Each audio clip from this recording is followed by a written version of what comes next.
Müslüman coğrafyanın yüzyıllardır arkasına sığındığı, adeta bir acizlik zırhı haline getirdiği konforlu bir klişe var. Biz sahabe döneminde yaşasaydık her şey çok farklı olurdu. Allah Resulü'nü görseydik biz de sarsılmaz birer mümin olurduk. Ama bugün zaman çok kötü. Bu çağda sahabe gibi olmak imkansız. Peki gerçekten öyle mi? Yoksa bu cümle bugünün modern putlarına karşı tevhidin kavgasını vermekten kaçan nefsin kendine inşa ettiği sofistike bir mazeret kürsüsü mü? Biz sahabeyi tarih kitaplarının sayfaları arasında yaşayan, hiçbir beşeri zaafı olmayan, hiçbir dünyevi imtihanı olmayan, gökten zembille inmiş mitolojik kahramanlar sanıyoruz. Onları ulaşılmaz kıldıkça kendi tembelliğimizi ve omurgasızlığımızı meşrulaştırıyoruz. Oysa sahabe Mekke'nin ve Medine'nin en acımasız, en çürümüş sosyolojik şartları içinden etten ve kemikten birer insan olarak her gün nefsine karşı cihat ederek o kıvama ulaştı. Bugün zamanın ve mekanın ötesindeki o mutlak fıtrat gerçeğini sahabeyi sahabe yapan o sarsılmaz metodolojiyi ve Kur'an ayetlerinin bizi fırlattığı o çıplak yüzleşmeyi konuşacağız.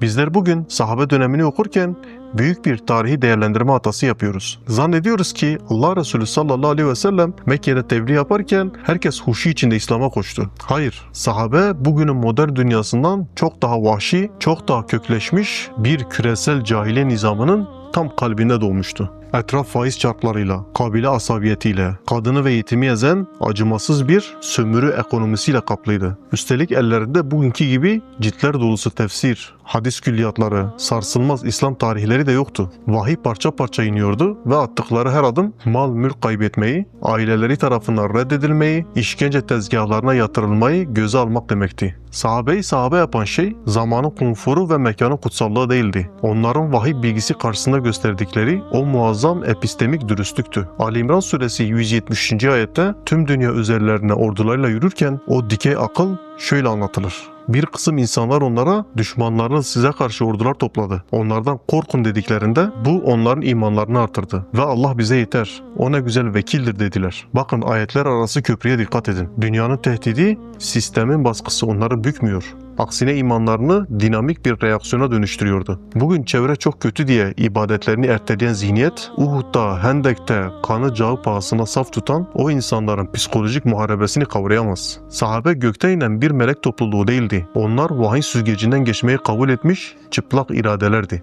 Peki bugün yaşasaydık sahabe gibi olabilir miydik? Bu sorunun cevabı bizim sadakat kavramına yüklediğimiz anlamda gizli. Sahabe Allah Resulü'nün dizinin dibindeyken bile çok ağır imtihanlara tabi tutuldu. Onların da nefsine ağır gelen anlar oldu. Geleneksel vaaz dili bunları anlatmaz. Ama Kur'an en çıplak haliyle önümüze koyar. Ahzab suresi 10. ayette Hendek kuşatmasındaki o dehşet anlarında sahabenin psikolojisini anlatır. Hani onlar yukarı taraftan ve aşağınızdan üzerinize gelmişlerdi. Hani gözler kaymış, yürekler ağza gelmişti. Ve siz Allah hakkında çeşitli zanlarda bulunuyordunuz. Ayetin azametine bakın. Yüce Allah onların yaşadığı o korkuyu, insani sarsıntıyı gizlemiyor. Onlar da korktu. Onların da yürekleri ağızlarına geldi. Ama onları münafıklardan ayıran şey neydi biliyor musunuz? O sarsıntıya rağmen yerlerini terk etmemeleri, hevalarına teslim olmamalarıydı. Bu ayeti hemen Tevbe suresi 117. ayete bağlamak zorundayız. Zorluk anında sefere çıkan o ordunun halini Yüce Allah şöyle anlatır. Andolsun Allah peygamberi ve o güçlük saatinde içlerinden bir kısmının kalpleri kaymaya yüz tuttuktan sonra ona uyan muhacirler ile ensarı affetti.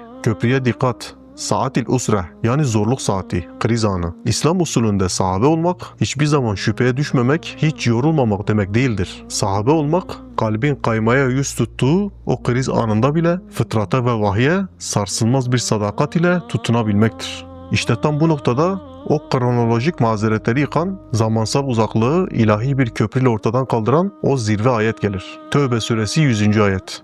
Alemlerin Rabbi, İslam'ın o öncü kadrosunu ilan ettikten sonra ebedi rızanın o sarsılmaz yasasını şöyle anlatır. İslam'a girmede ilk öne geçen muhacirler ve ensar ile onlara ihsanla yani sarsılmaz bir istikametle tabi olanlar var ya, işte Allah onlardan razı olmuştur, onlar da Allah'tan razı olmuşlardır. Ayetteki o muazzam belagate odaklanın. وَالَّذ۪ينَتْ تَبَعُهُمْ بِإِحْسَانٍ. Yüce Allah kendi rızasına ve sahabenin ulaştığı o dikey izzete erişmeyi sadece o asırda nefes almış olmaya bağlamıyor. O kadronun bıraktığı tevhidi mirasa, o tavizsiz duruşa, aynı ahlak ve aksiyonla tabi olmaya bağlıyor. Bu ayet modern insanın elindeki o sahte "biz o çağda yaşasaydık farklı olurdu" mazeretini darmadağın eden ilahi bir ilkedir. Allah sana diyor ki dönemler ve putlar değişebilir ama sahabenin Mekke sokaklarında fırlattığı o tevhidi damar bugün senin bu modern cahiliye karşısındaki duruşunla aynı hizaya geliyorsa sen de o mutlak rızanın dahilindesin. Biz bugün en küçük bir dünyavi menfaatte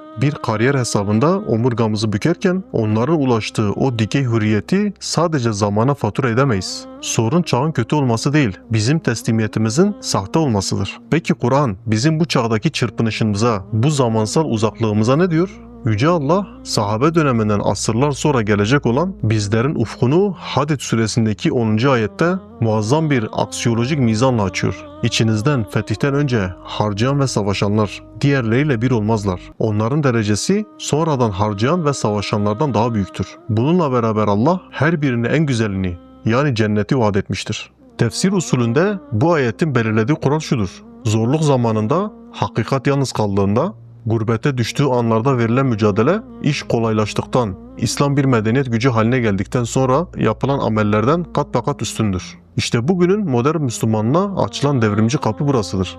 Evet, sen fiziksel olarak Mekke'de değilsin. Allah Resulü'nün mübarek yüzünü görmedin. Ama sen bugün her köşesinde sekülerizm akan, kibrin ve hevanın putlaştırıldığı bu modern cahiliye çağında yalnız kalma pahasına tevhidin safında durursan, senin bu gurbetteki duruşun ilahi nizamda muazzam bir dikey dereceye ulaşır. Allah Resulü sallallahu aleyhi ve sellemin asırlar öncesinde ufkumuzu açtığı o muazzam hadisi hatırla. Sizden sonra öyle bir nesil gelecek ki onlardan birinin ameli sizden 50 kişinin ameline bedeldir. Sahabe hayretle sordu. Ey Allah Resulü, onlardan 50 kişinin mi? Resulullah buyurdu. Hayır, sizden 50 kişinin ameline bedeldir.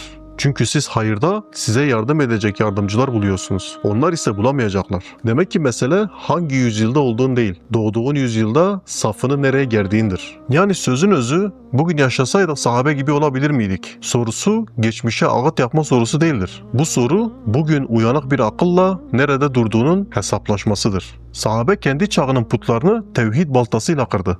Biz ise sahabeyi kutsal bir ulaşılamazlık perdesinin arkasına saklayıp kendi çağımızın modern putlarına uysalca kulluk ediyoruz. Zamanı suçlamayı bırakın. Ölçü de aynı, mizan da aynı, fıtrat da aynı. Şimdi seni o sarsıcı ve omurgalı soruyla baş başa bırakıyorum. Ben sahabeyi ulaşılmaz ilan edip kendi tembelliğine mazeret üreten o tahammülsüz modern kitleden biri miyim? Yoksa bu çağın tüm yalnızlığına ve krizlerine rağmen safını vahiy izzetine göre geren sarsılmaz bir mümin miyim? Allah'ın selamı, rahmeti ve bereketi asırların arkasında saklanmayan, her çağda sahabe vakarıyla hakikatin nöbetini tutan o onurlu müminlerin üzerine olsun. Allah'a emanet olun. Esselamu Aleyküm ve Rahmetullah.